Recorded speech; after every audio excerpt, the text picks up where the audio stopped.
اللہ کریم قرآن مجید میں ارشاد فرماتا ہے، یا ایھا الذین آمنوا اتقوا اللہ وکونوا مع الصادقین، اے ایمان والو اللہ سے ڈرو اور سچوں کے ساتھ ہو جاؤ۔ اس آیہ کریمہ میں رب العالمین نے ہمیں اپنے محبوب اور برگزیدہ بندوں کی صحبت اختیار کرنے کا حکم دیا۔ یہ بات یاد رکھیے گا کہ صحبت ضرور اثر رکھتی ہے۔ اچھی صحبت بندے کو اچھا اور اللہ کا محبوب بنا دیتی ہے، جبکہ بری صحبت بندے کو اللہ سے دور بھی کرتی اور بندے کے ایمان کی تباہی کا باعث بنتی۔ اس لیے حدیث شریف میں اچھی اور بری صحبت کی مثال خوشبو والی کی دکان اور بھٹی والی کی دکان سے دی گئی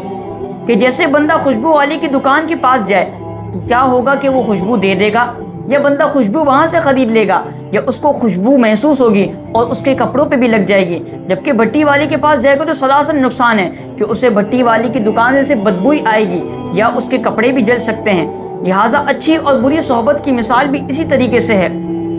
کہ اگر اچھی صحبت ہوگی تو بندہ نمازی بھی ہوگا، بندہ نیک بھی ہوگا، بندہ پرہیزگار بھی بنے گا، جبکہ بری صحبت میں بندہ بری عادتوں کی لت میں لگ جاتا ہے اور بری عادتیں اس کے اندر سرایت کر جاتی ہیں۔ اسی وجہ سے حدیث شریف میں نبی اکرم کا فرمان ہے کہ دوست تو وہ ہے کہ جس کو دیکھ کر خدا یاد آ جائے، اور جب تو خدا کو یاد کرے تو وہ تجھے تیری مدد کرے،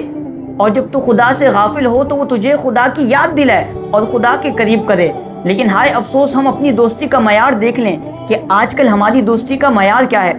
حضرت خواجہ صاحب رحمۃ اللہ تعالی علیہ کا بڑا ہی دلچسپ واقعہ ملتا ہے کہ آپ فرماتے کہ جب میرے والد کا وصال ہوا تو ان کی وراثت میں میرے پاس ایک باغ آیا اور ایک چکی وغیرہ جو سامان تھا، تو میں اس باغ کی نگہبانی کرتا اور اس کے ذریعے جو فصل وغیرہ اور جو کچھ بوتا تو اس کو سال بھر بعد بیچتا اور اس کی کمائی کے ذریعے آمدنی وغیرہ چلتی تھی میری۔ ایک بار کیا ہوا کہ میں اپنے باغ کی نگہبانی کر رہا تھا تو اس دور کے جو اللہ کے ولی اور مجذوب بزرگ تھے ان کا وہاں سے گزر ہوا، تو میں نے فوراً سے سامان کو زمین پر رکھا اور اس اللہ والی کی دست بوسی کے نیت سے میں فوراً سے دوڑ پڑا اور میں نے ان کی دست بوسی کی اور ان سے عرض کی اور درخواست کی کہ اگر وہ میرے باغ میں آ جائیں تو بڑا ہی کرم نوازی ہوگی اور اللہ کی رحمتیں ہماری جانب متوجہ ہوں گی۔ آپ فرماتے کہ انہوں نے میری درخواست کو قبول کیا اور میرے باغ میں داخل ہو گئے۔ آپ جیسے ہی داخل ہوئے تو میں نے ایک انگور کا خوشہ حضرت کی خدمت میں پیش کیا، تو حضرت نے ایک انگور کو اپنے منہ میں چبایا اور اس کو نکال کر میرے منہ میں ڈال دیا۔ جیسے ہی وہ میں نے حضرت کا چبایا ہوا انگور اپنے حلق سے نیچے اتارا تو فوراً سے میری دل کی دنیا بدل گئی، اور اس کے بعد میرے دل میں علم دین حاصل کرنے کا ذوق شوق پیدا ہوا، اور اس بزرگ نے مجھے دعا دی۔ اللہ اکبر، لمحے بھر